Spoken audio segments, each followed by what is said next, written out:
Moment historique pour les Tunisiens ce week-end, 10 mois après leur révolution qui a initié les bouleversements du monde arabe.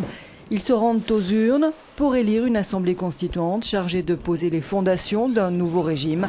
Un saut dans l'inconnu pour un peuple qui n'a jamais vécu d'élection libre. La partie est terminée. Le 14 janvier 2011, Ben Ali, au pouvoir depuis 23 ans, fuit en Arabie Saoudite. 3 semaines avant, l'immolation d'un jeune homme à Sidi Bouzid a déclenché une contestation massive du régime. La révolution du jasmin, à raison du pouvoir sans partage de Ben Ali, inaugure le printemps arabe, mais plonge aussi le pays dans l'inconnu.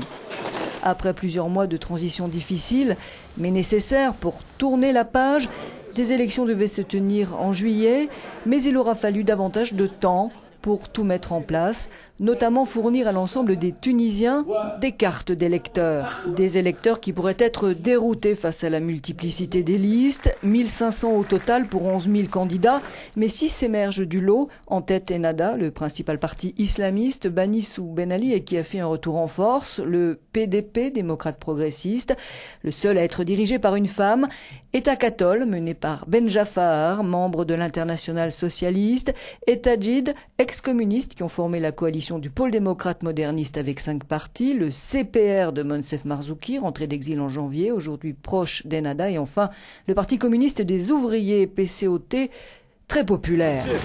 Et c'est lui, Rached Ghannouchi, chef des islamistes, qui est donné gagnant. Durement combattu sous Ben Ali, légalisé après la révolution, Ennahda a gagné du terrain depuis, se dit proche de l'AKP en Turquie et promet de ne pas instaurer la charia. Ses détracteurs sont sceptiques.